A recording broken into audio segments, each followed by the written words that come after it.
se uskršnji blagdani, u ožujku dana 19.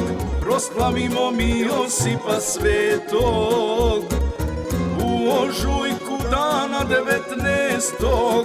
proslavimo mi Josipa Svetog. Toga dana fešta se i pije, običaje naše tradicije. I narednog sljedećega dana opet post do Uskrsa blagdana. I narednog sljedećega dana opet post do Uskrsa blagdana.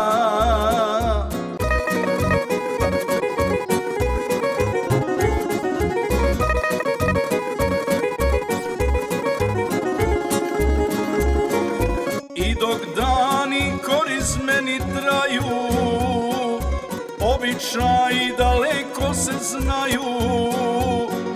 Mjesec dana korizmenog posta, stoljećima tradicija osta.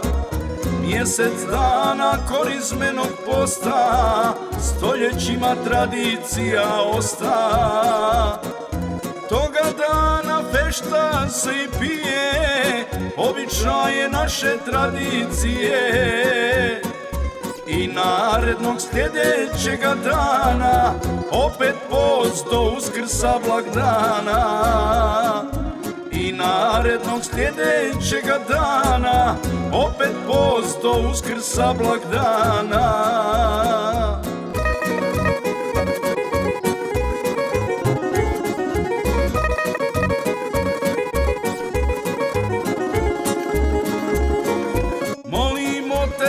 Josipe sveti, obitelj nam čuva i posveti.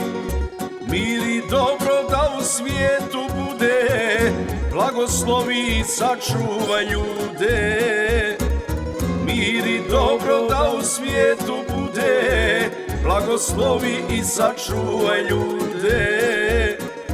Toga dana fešta se i pije, običaje naše tradicije.